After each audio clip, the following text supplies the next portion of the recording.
Assalamualaikum warahmatullahi wabarakatuh. Kembali lagi bareng Bang Joy di channel Situs Misteri. Untuk kisah kali ini, ada sebuah cerita yang diambil dari KBM, dari tulisannya Vidi Muhammad. Sebuah kisah yang berjudul Misteri Kamar Kos nomor 4. Dan sebelum kita lanjut ke ceritanya, tekan dulu tombol like video ini dan jangan lupa subscribe channel ini. Dan seperti apa untuk kisah kali ini? Langsung saja kita masuk ke ceritanya.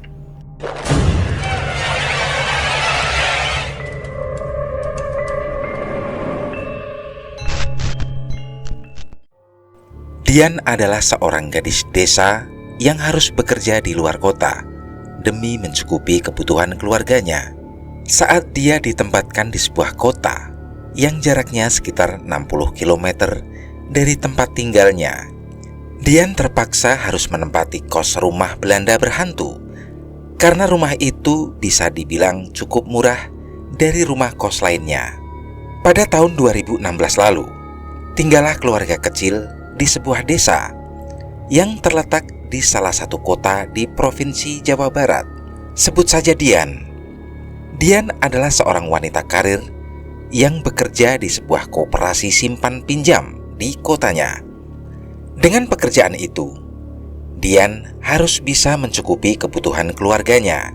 Ayah Dian sudah lama meninggalkan keluarganya karena dia menikah lagi dengan wanita lain. Dan sampai sekarang Dian tidak tahu di mana ayahnya tinggal. Di rumah Dian hanya tinggal bersama ibu dan satu adiknya yang masih berumur 8 tahun.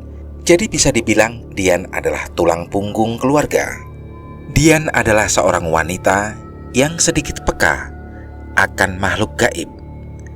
Karena di desa tempat tinggalnya itu, dia sudah terbiasa dengan hal-hal yang berbau mistis. Kelebihan yang dimiliki Dian itu merupakan keturunan dari kakeknya yang sudah lebih dulu meninggal ketika dia masih kecil. Karir Dian bisa dibilang cukup bagus. Karena kerja kerasnya, dia sering mendapat upah tambahan dari atasannya. Syukurlah itu bisa digunakan untuk membantu biaya sekolah adiknya. Pekerjaan Dian ini tidak selalu di kotanya. Jadi 3 bulan sekali, dia harus bersedia di ruling dari kantor satu ke kantor lainnya.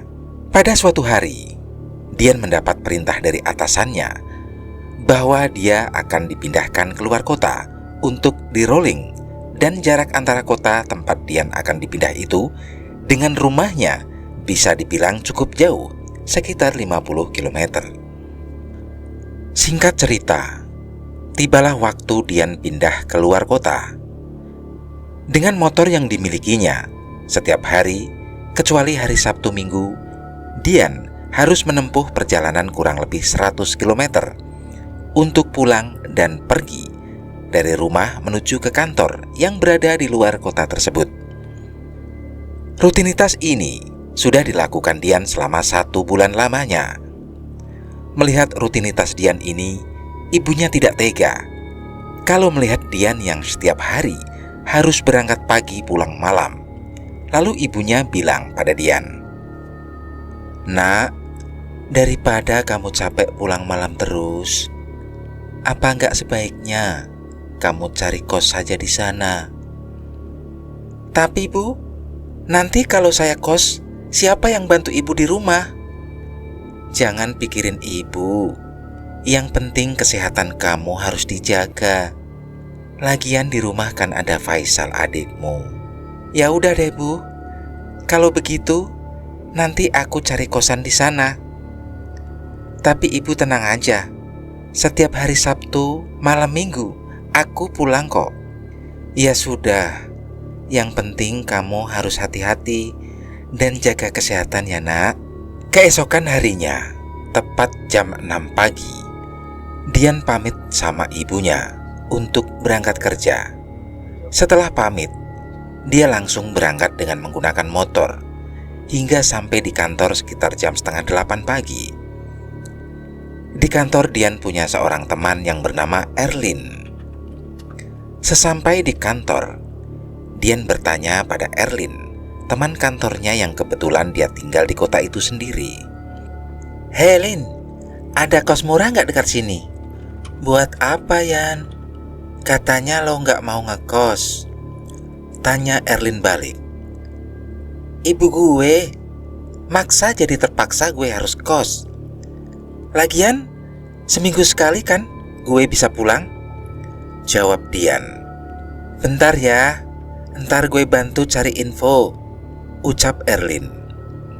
Ketika jam istirahat kantor, Erlin mendatangi Dian memberinya info bahwa di sekitar sini ada kos yang lumayan murah, dan mereka berencana melihatnya setelah pulang kerja nanti. Sore harinya, sebelum pulang ke rumah, Dian dan Erlin mendatangi kosan tersebut untuk melihatnya. Sesampai di depan kosan, Dian sedikit tersentak karena kosan itu terlihat aneh dan sedikit menyeramkan. Dari luar bangunannya mirip banget dengan rumah kuno pada zaman Belanda dulu. Melihat itu, Dian bilang pada Erlin, Lin, rumahnya kok serem gini ya? Serem gimana, Yan? Tanya Erlin. Kayak rumah kuno gitu, ucap Dian. Emang pemiliknya adalah pejuang veteran? Oh gitu. Pantesan rumahnya masih Belanda-Belanda gitu, jawab Dian sedikit lega. Udah yuk, ntar keburu malam, ajak Erlin menuju ke rumah itu. Mereka mengetuk pintu rumah itu. Setelah diketuk beberapa kali, akhirnya yang membukakan pintu adalah orang tua yang umurnya kira-kira 80 tahun, dan mereka dipersilahkan masuk olehnya. Mereka berbincang-bincang di ruang tamu. Ternyata orang tua itu adalah pemilik rumah beserta kos yang akan Dian tempati. Namanya adalah Pak Muhtar. Orangnya baik, kalau bicara sopan dan berwibawa. Setelah mengobrol soal harga dengan pemiliknya, mereka berdua diantar ke kos untuk melihat keadaan kos dan kamar yang akan Dian tempati. Di situ totalnya ada 6 kamar, 4 di dalam dan 2 di luar. Sedangkan kamar yang akan ditempati Dian itu adalah kamar nomor 3. Melihat keadaan kos, Dian sedikit merasakan ada hawa yang berbeda di situ. Entah itu hanya perasaannya saja atau memang beneran ada. Setelah selesai melihat-lihat, mereka berdua pamit pulang dan akan memberi keputusan nanti malam melalui telepon. Mereka pun pergi meninggalkan kos rumah Belanda itu dan mampir di warung untuk makan. Ketika berada di warung, Dian bilang pada Erlin, Lin, gak ada kos yang lain apa? Itu kos kayaknya serem amat. Ada sih, tapi mahal. Katanya, lo pinginnya yang murah, jawab Erlin. Iya sih, tapi, ucap Dian sedikit ragu. Udah gak apa-apa, Yan. Lagian, lo kan cuma 2 bulan aja di sini, bujuk Erlin. Iya juga sih. Ya udah, gue mau dah, jawab Dian dengan yakin. Memang kosan di situ bisa dibilang cukup murah dari kosan lainnya. Harganya hanya 250.000 per bulan.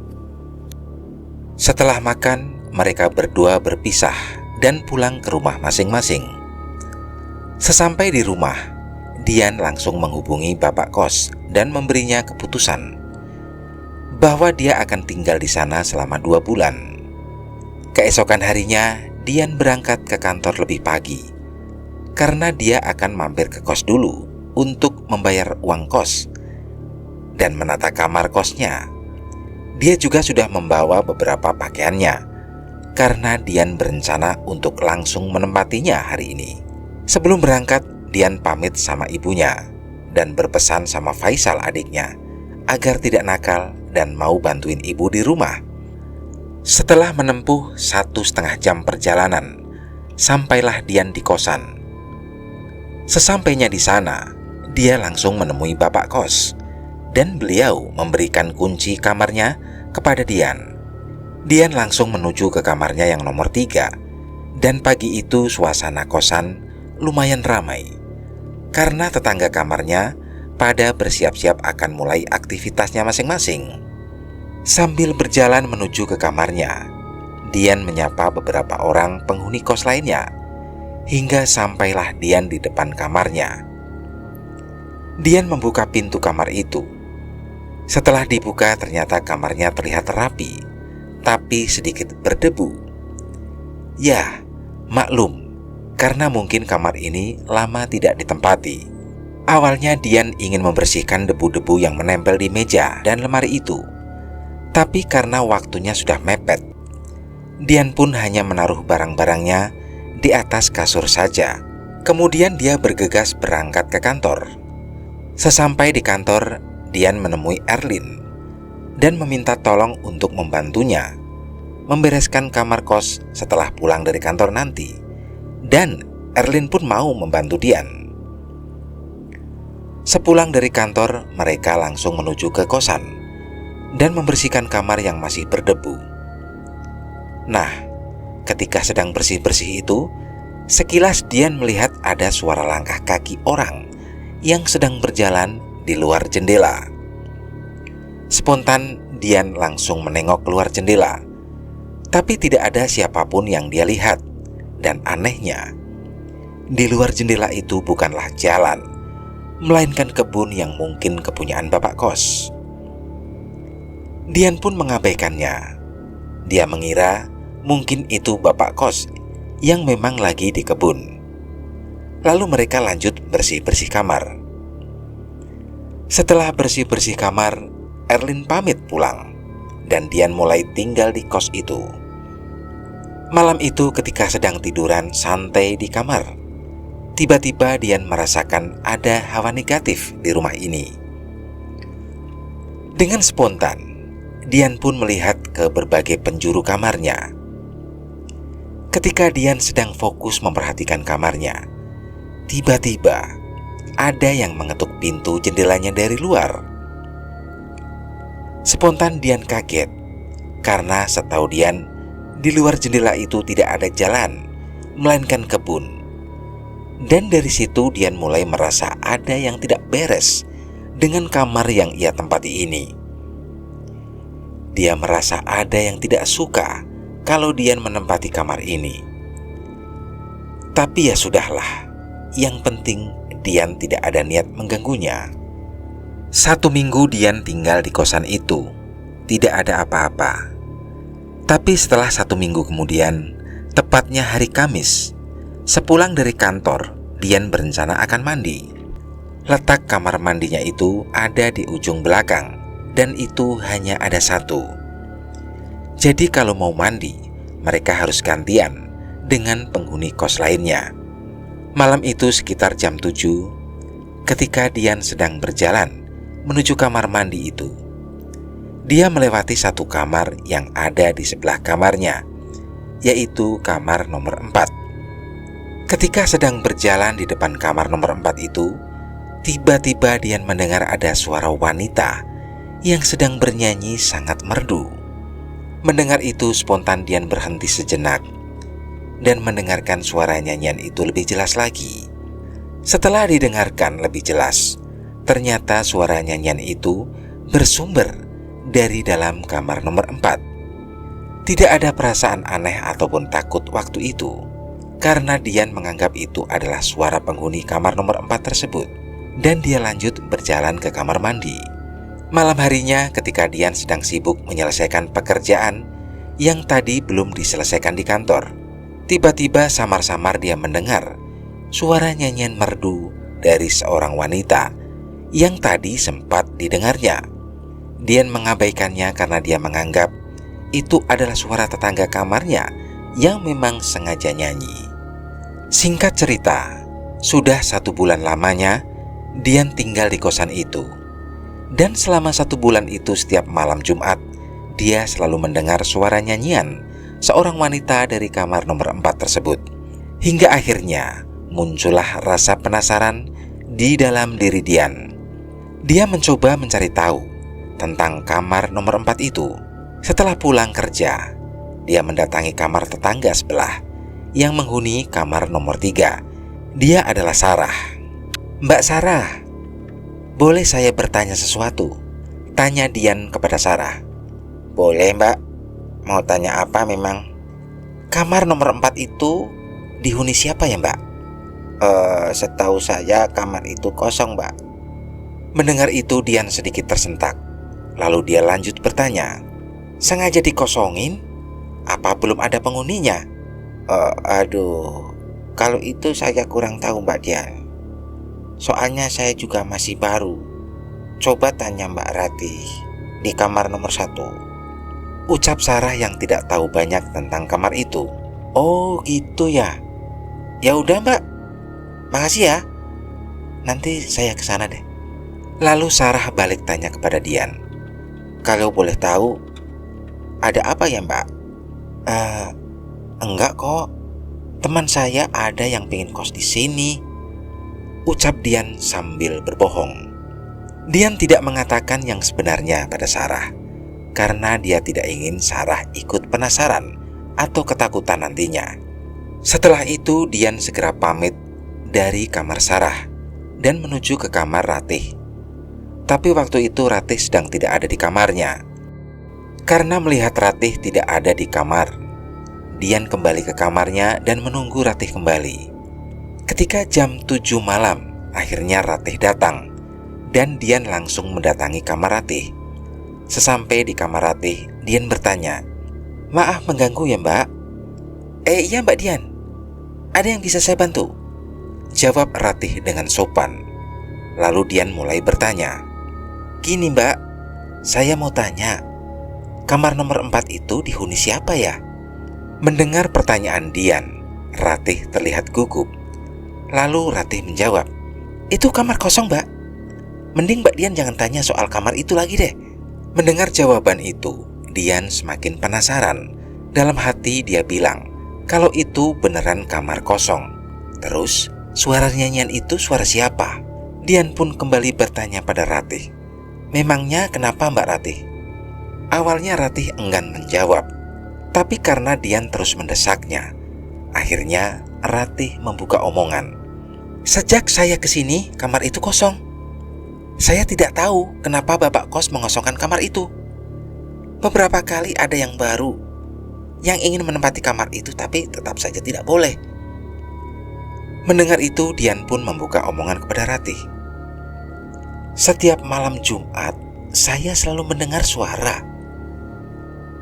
wanita bernyanyi dari kamar itu, Mbak. Awalnya saya kira kamar itu ada orangnya, jadi saya abaikan. Memang dulu saya juga tinggal di kamar 3 ya, Mbak. Dan saya juga sering mendengar suara itu.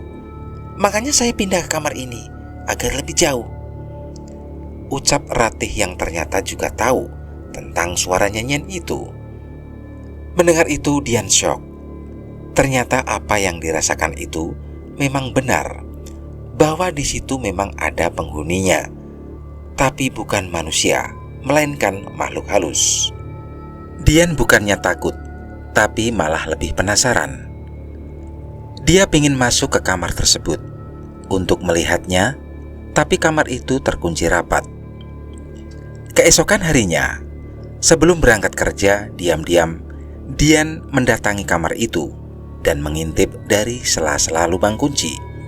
Ketika mengintip, samar-samar dia melihat ada sebuah lukisan yang tergantung di dinding.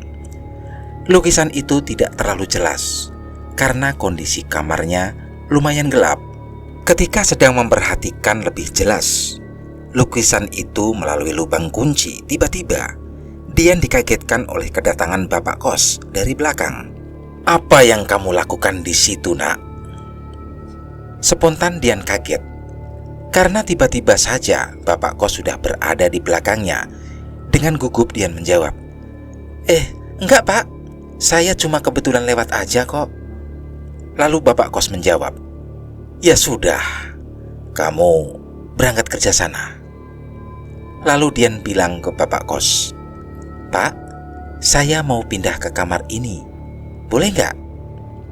"Memangnya kamar kamu kenapa, Nak?" tanya Bapak kos.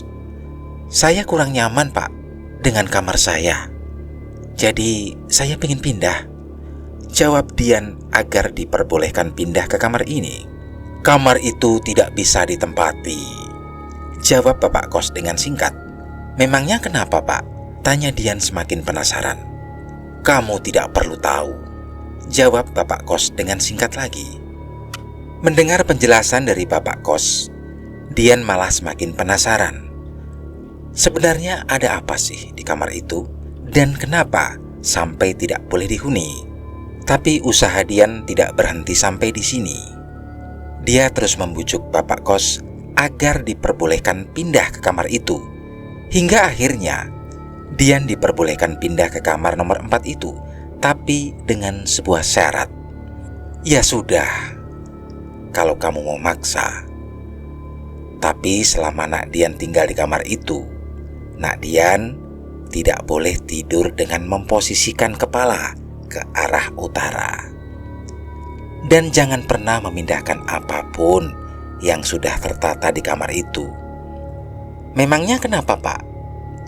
Kalau Nak Dian bersedia dengan yang Bapak katakan tadi, Nak Dian boleh tinggal di kamar itu.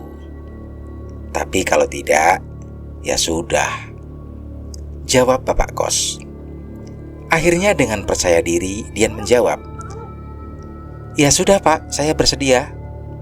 Setelah perbincangan pagi itu dengan bapak kos, Dian pun segera berangkat ke kantor dan berniat pindah ke kamar itu besok.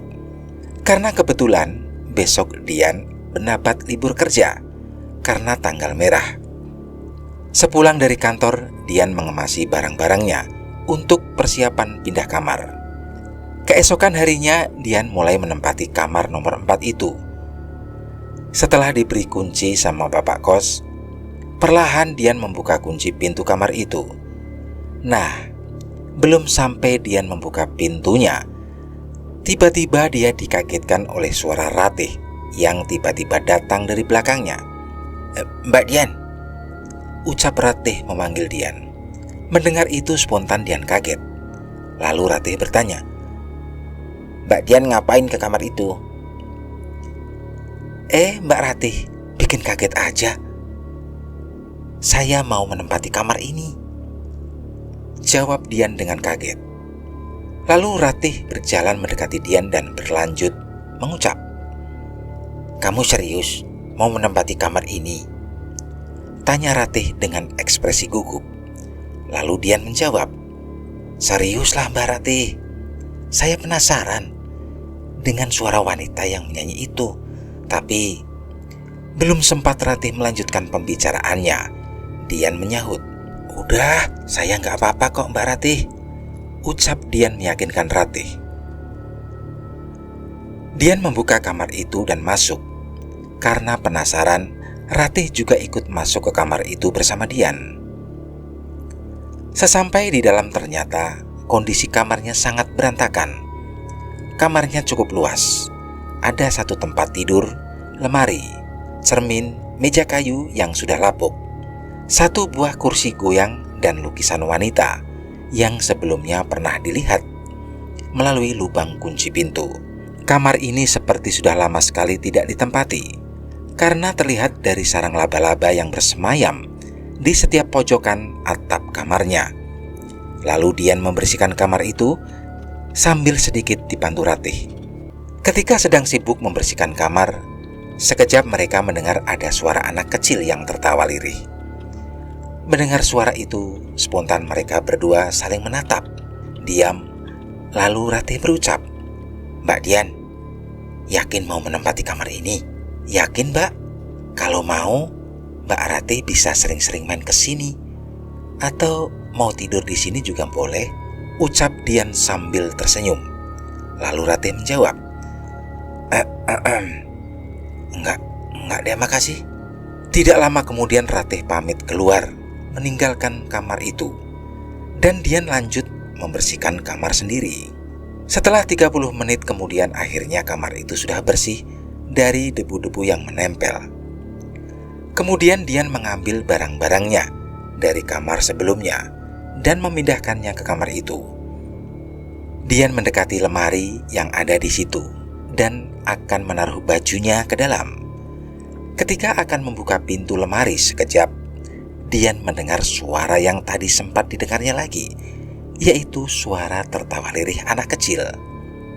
Spontan Dian langsung menoleh ke berbagai penjuru kamarnya, tapi tidak melihat ada siapapun. Pelan-pelan Dian membuka pintu lemari, dan setelah terbuka, di dalam lemari itu Dian melihat ada sebuah mainan, yaitu congklak tua yang terbuat dari kayu. Melihat itu Dian berpikir, apa ini ada hubungannya ya dengan suara anak kecil tadi? Dian pun memindahkan mainan itu ke meja dan menaruh baju-bajunya ke dalam lemari. Setelah itu Dian melihat-lihat keadaan luar kamar dari pintu jendela, yang di luar jendela itu adalah sebuah perkebunan dan terdapat satu pohon asem yang sangat besar. Sepertinya pohon ini sudah berumur puluhan tahun, dan pohon itu menambah suasana horor kamar nomor 4 ini. Tidak lama kemudian, dari luar Bapak kos memanggil Dian. Dian pun keluar kamar. Sesampai di depan kamar, Bapak kos bertanya, "Gimana dengan kamarnya, Nak?" "Nyaman, Pak. Saya suka," ucap Dian sambil tersenyum. "Baguslah kalau begitu," jawab Bapak kos dengan singkat. Lalu Dian bertanya, "Kalau boleh tahu, kenapa kamar ini tidak pernah ditempati ya, Pak?" Tapi Bapak kos tidak menjawab dan pergi meninggalkan Dian dengan raut wajah yang terlihat sedih. Singkat cerita, 5 hari lamanya Dian menempati kamar itu dan tidak ada yang aneh. Dia tetap beraktivitas seperti biasa, dan pada suatu hari ketika Dian sedang di kantor, tiba-tiba temannya yang bernama Erlin bilang pada Dian, "Yan, lo tahu nggak? Kata si Benny, kosan yang lo tempati itu ada hantunya." "Hantu? Masa sih?" ucap Dian dengan senyum. "Nggak tahu juga sih. Tadi gue bilang ke Benny kalau lo tinggal di kosan itu, dan Benny bilang ke gue kalau di situ ada hantunya. Mending lo pindah aja deh. Gue bantu cari kosan yang sama murahnya," ucap Erlin dengan panik. "Lo tenang aja, Lin. Kosannya nyaman kok dan gak ada hantunya," jawab Dian meyakinkan Erlin. "Tapi kata Benny gitu, Yan. Dia yang lebih tahu daerah sini," ucap Erlin sambil ngeyel. "Lin, dengar ya. Gue yang nempatin itu kosan dan gak ada apa-apa. Jadi lo jangan percaya Benny. Dia cuma mau nakut-nakutin doang," ucap Dian meyakinkan Erlin. Walaupun sebenarnya Dian juga merasa kalau yang dikatakan Erlin itu benar. Setelah pembicaraan Dian dengan Erlin itu, Dian semakin yakin kalau ada sesuatu di balik rumah yang ditempatinya itu. Waktu sudah menunjukkan jam 7 malam. Karena ada lembur, jadi terpaksa Dian harus pulang malam. Dan malam itu, ketika Dian akan masuk ke dalam rumah, dia disapa oleh seorang ibu-ibu yang kebetulan dia sedang duduk di kursi depan pintu masuk. "Baru pulang, Nak," ucap ibu itu. Lalu Dian menjawabnya, "Iya, Bu. Ada lembur di kantor." Entah kenapa ketika melihat ibu itu, bulu kuduk Dian merinding. Kemudian Dian bertanya pada ibu-ibu itu, "Maaf ya, Bu. Ibu siapa ya? Soalnya saya belum pernah lihat ibu sebelumnya." "Saya ibu kos. Saya memang jarang keluar rumah," jawab ibu itu dengan ramah. Mendengar itu, Dian sedikit lega. Ya, meskipun sebelumnya Dian tidak pernah bertemu dengan ibu kos. "Oh, pantesan saya tidak pernah melihat ibu. Ya udah deh, Bu. Saya masuk dulu ya," ucap Dian pamit masuk. Dan ibu itu menjawabnya sambil mengangguk senyum. Sesampai di dalam kosan, Dian dipanggil Ratih dan diajaknya masuk ke kamar Ratih. Sesampai di dalam kamar Ratih, dia bertanya, "Mbak Dian, tadi di depan ngobrol sama siapa?" "Oh, tadi saya ketemu sama ibu kos. Jadi saya menyapanya. Jawab Dian dengan tenang. Ratih tersentak setelah mendengar jawaban dari Dian. Lalu Ratih kembali bertanya, "Kamu sebelumnya pernah bertemu dengan ibu kos nggak?" "Belum, baru kali ini. Dan ternyata orangnya ramah ya," jawab Dian dengan tenang. Lalu Ratih mengatakan sesuatu yang membuat Dian sedikit berpikir. "Kamu pernah berpikir nggak, kemana ibu kos selama kamu tinggal di sini?" "Enggak, tapi katanya beliau tidak pernah keluar rumah. Memangnya kenapa?" jawab Dian penasaran. Lalu Ratih mengatakan sesuatu yang membuat Dian menjadi bingung. "Selama saya tinggal di sini 2 tahun, saya juga tidak pernah melihat ibu kos sama sekali. Dan kata anak yang tinggal di sini dulu, di sini rumah ini hanya ditinggali bapak kos sendiri." Dian pun semakin penasaran dengan semua ini. Setelah mendengar penjelasan dari Ratih, dia pamit ke kamarnya. Tapi sebelum pergi ke kamarnya, Dian sempat melihat ke depan rumah yang tadi terdapat ibu kos yang sedang duduk. Tapi ibu kos sudah tidak ada di situ. Entah kemana perginya. Malam harinya Dian tidak bisa tidur karena memikirkan kejanggalan ini. Ketika sedang memikirkan itu, tidak sengaja Dian melihat lukisan wanita yang tergantung di dinding. Dan seketika itu, dia ingat sesuatu, bahwa lukisan wanita itu sangatlah mirip dengan ibu kos yang tadi sedang duduk di depan. Dian semakin bingung dibuatnya. Dia lekas mengambil selimutnya untuk tidur. Tetapi sebelum tidur, tiba-tiba kursi goyang yang berada di kamarnya itu terlihat sedang bergerak-gerak sendiri. Spontan, Dian langsung melemparkan kursi itu dengan bantal. Dan setelah dilempar itu, kursinya sudah tidak bergerak lagi. Dian penasaran, kenapa kursi itu tiba-tiba bergoyang sendiri. Pelan-pelan Dian berjalan mendekati kursi itu. Lalu tiba-tiba, Dian mendengar ada suara orang yang mengetuk pintu kamarnya. Spontan Dian kaget. Lalu Dian berucap, "Siapa ya?" Tapi tidak ada jawaban. Dian pun segera membuka pintu kamarnya. Dan ternyata yang datang adalah Ratih. Dia datang sambil membawa beberapa bawang putih yang sudah diikat. Melihat kedatangan Ratih, Dian mempersilahkan untuk masuk. Sesampai di dalam kamar, Ratih memberikan serentengan bawang putih yang dibawanya sambil berucap, "Belum tidur kan Mbak Dian?" "Belum Mbak, ada apa ya?" "Ini Mbak, saya bawakan bawang putih. Katanya bawang putih bisa menjauhkan kita dari gangguan hantu." "Waduh, gak usah repot-repot Mbak Ratih. Udah, terima aja, biar kamu gak diganggu hantu." Karena tidak ingin mengecewakan usaha Ratih, Dian pun menerimanya. Setelah itu Ratih pamit balik ke kamarnya sendiri. Dan Dian segera mengambil posisi tidur karena dia tidak ingin besoknya telat ke kantor. Sebelum tidur sesekali Dian memandangi kursi goyang yang tadi sempat bergerak-gerak sendiri. Tapi kali ini kursi itu terlihat tenang. Pagi pun tiba. Pagi itu Dian memulai aktivitasnya ke kantor. Dan selama di dalam kantor, Dian terus memikirkan kejadian tentang ibu kos yang semalam ditemuinya. Dia berpikir,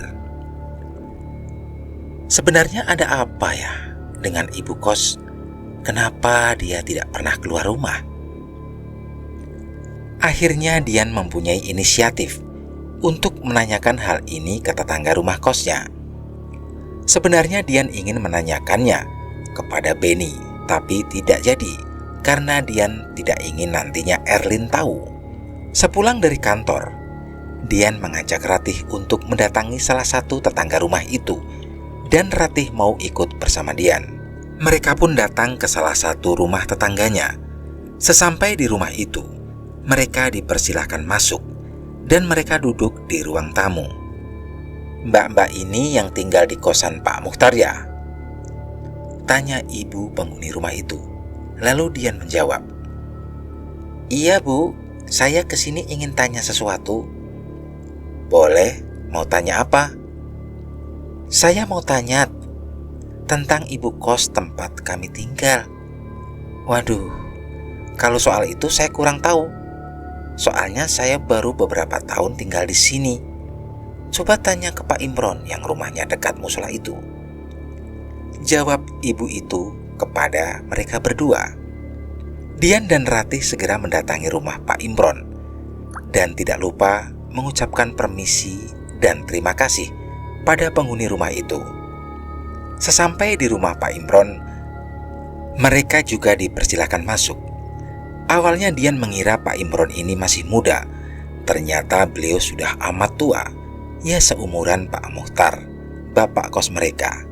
Setelah bertanya panjang lebar, akhirnya Pak Imron memberitahu sesuatu kepada mereka berdua. Dulu sekitar tahun 60-an, Pak Muhtar ditimpa musibah yang bertubi-tubi. Bu Narsih, istrinya Pak Muhtar itu, telah meninggal dunia. Tepat ketika Bu Narsih melahirkan seorang anak gadis yang dinamakan Asti. Asti merupakan anak kedua dari Pak Muhtar. Setelah kepergian Bu Narsih itu, beberapa hari kemudian, Asti, anak gadis yang dilahirkan Bu Narsih, pun menyusul ibunya. Kepergian ibunya hingga tinggallah Pak Muhtar dan satu anak laki-lakinya yang sekarang sedang mengabdi sebagai TNI. Mereka syok setelah mendengar penjelasan dari Pak Imron tersebut. Lalu Dian lanjut bertanya, kalau boleh tahu Pak, Bu Narsih dan Asti dimakamkan di mana ya Pak? Mereka dimakamkan di perkebunan belakang rumah kalian. Mendengar itu dalam hati Dian berkata, pantas saja. Aku sering mendengar ada yang mengetuk pintu jendela. Apa jangan-jangan? Setelah mendapatkan informasi dari Pak Imron, mereka pun kembali ke kosan. Dan malam itu Ratih tidak berani tidur di kamarnya karena takut setelah mendengar penjelasan dari Pak Imron tadi. Akhirnya malam itu Ratih ingin tidur satu kamar dengan Dian. Ya, walaupun dia tahu kalau kamar itu berhantu, tapi daripada tidur sendiri, lebih baik dia tidur berdua. Hari berikutnya, tepat hari Kamis malam Jumat, ketika Dian dan Ratih sama-sama sudah terlelap tidur di kamar nomor 4. Tiba-tiba saat tengah malam, Dian terbangun dari tidurnya. Setelah terbangun, Dian tidak melihat Ratih yang tadi tidur di sebelahnya. Dian pun mencari Ratih. Lalu ketika dia sedang sibuk mencari Ratih, dia melihat ada seorang anak perempuan yang membelakanginya, sedang bermain congklak kayu di atas meja. Dian mengira yang bermain congklak itu adalah Ratih, dan Dian pun memanggilnya. Mbak Ratih, ngapain di situ? Nggak tidur? Dan anak perempuan itu memalingkan badannya ke arah Dian. Sontak Dian kaget melihat anak perempuan itu yang ternyata dia bukan Ratih. Anak itu lalu berlari ke arah pojokan lemari yang di situ terdapat sebuah cermin di dekat lemari tersebut. Dian pun segera berdiri dari tidurnya dan berjalan ke arah pojokan lemari itu untuk mengikuti anak perempuan tadi. Pelan-pelan Dian berjalan ke arah lemari, dan betapa kagetnya Dian pas dia sudah berada di dekat lemari itu. Dari cermin, dia melihat ada sosok Bu Narsih dengan pakaian serba putih sedang menatap ke arah Dian. Melihat keberadaan Bu Narsih itu, spontan Dian langsung menoleh ke arah belakang. Dan ketika dia menoleh ke arah belakang, ternyata tidak ada siapa-siapa yang dilihatnya. Dan anak perempuan yang tadi bersembunyi di pojokan lemari itu pun juga tidak ada. Seketika itu tubuh Dian bergetar hebat. Lalu sambil berdiri, Dian berucap, Bu Narsih, selama aku tinggal di sini, kau adalah ibuku, dan aku menganggapmu sebagai ibu kandungku sendiri. Izinkan malam ini aku beristirahat, Bu. Setelah mengucapkan kata-kata itu, Dian keluar dari kamarnya dan melihat ke kamar Ratih. Ternyata Ratih sedang tidur nyenyak di kamarnya sendiri. Melihat Ratih yang sudah ada di kamarnya, Dian pun kembali ke kamarnya untuk tidur. Tapi setelah kembali ke kamarnya, Dian tidak bisa tidur karena terus kepikiran kejadian yang tadi dilihatnya. Sudah beberapa kali Dian coba memejamkan matanya, tapi tetap saja tidak bisa. Lalu ketika Dian sedang terjaga itu, dia mendengar ada suara nyanyian wanita yang sangat merdu dari luar jendelanya. Dan anehnya mendengar nyanyian itu, Dian tidak merasa takut seperti sebelumnya. Justru nyanyian itulah yang mengantarkan Dian ke dalam tidurnya. Keesokan harinya Dian bangun, dan setelah bangun itu, dia ingat bahwa yang membuatnya terlelap tidur malam itu adalah sebuah nyanyian dari Bu Narsih yang mungkin sengaja dinyanyikan untuk Dian sebagai penghantar tidurnya. Dan ingat satu hal, bahwa dunia lain itu ada. Percaya atau tidak percaya, itu kembali lagi kepada diri kita.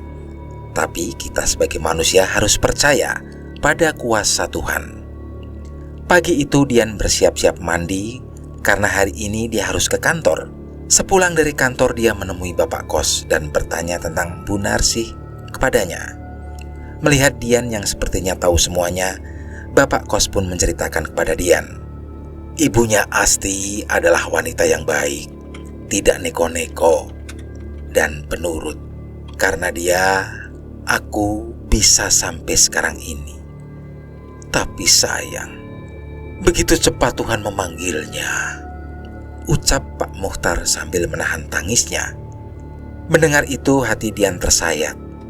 Lalu Pak Muhtar lanjut bercerita. Kamar nomor 4 itu adalah saksi bisu kepergian Narsih. Sebelum meninggal, kami mempunyai sebuah keinginan, yaitu anak perempuan. Tetapi sayangnya dia telah pergi setelah keinginannya itu sudah terpenuhi. Walaupun akhirnya anak perempuan kami juga harus pergi menyusul ibunya. Bapak sabar ya, Bu Narsih pasti bangga punya suami seperti Bapak. Pak Muhtar lanjut bercerita. Setelah beberapa tahun, setelah kepergian anak kami Asti, saya mendirikan kos. Saking inginnya dianugerahi anak perempuan. Itulah alasannya Bapak mengosongkan kamar itu, karena disitulah tempat terakhir istri dan anak perempuan kami mengembuskan nafas terakhirnya dengan posisi membujur ke utara. Kos putri ini sengaja saya dirikan dengan harga yang tidak begitu mahal, agar ada yang mau tinggal di sini, dan agar Narsih senang dengan semua anak perempuan yang tinggal di sini. Mendengar itu, Dian berkata dalam hati, andaikan ayahku seperti Pak Muhtar, pasti aku akan sangat bersyukur. Dan dari situ Dian tahu sesuatu. Itulah alasannya kenapa bapak kos pernah bilang, jangan tidur dengan memposisikan kepala ke arah utara. Mungkin bapak kos tidak ingin kejadian yang dialami istrinya itu terulang kepada anak kos lainnya. Sungguh tulus hati Pak Muhtar yang telah memberi harga kos di bawah rata-rata hanya karena dia menginginkan anak perempuan. Dan satu lagi yang membuat Dian kagum kepada Pak Muhtar, ternyata semua uang kos dari anak yang tinggal di sini disumbangkan ke Yayasan Anak Yatim Piatu. Untuk mencukupi kebutuhan sehari-harinya, dia menggunakan jatah dari anak pertamanya. Setelah obrolan panjang itu, Dian dan Pak Kos pergi ke perkebunan belakang rumah untuk mendatangi makam Bu Narsih dan Asti dan mendoakannya.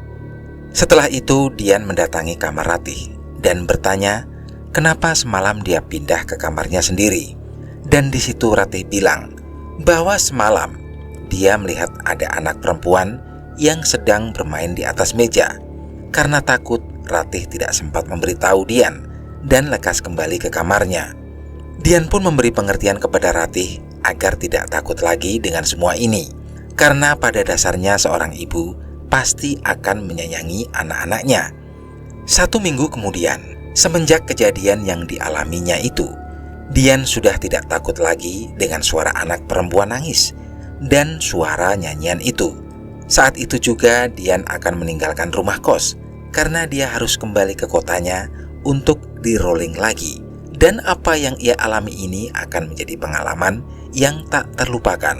Saat Dian akan meninggalkan kamar nomor 4 itu, dia melihat sebuah lukisan yang tergantung di dinding itu sedang menangis.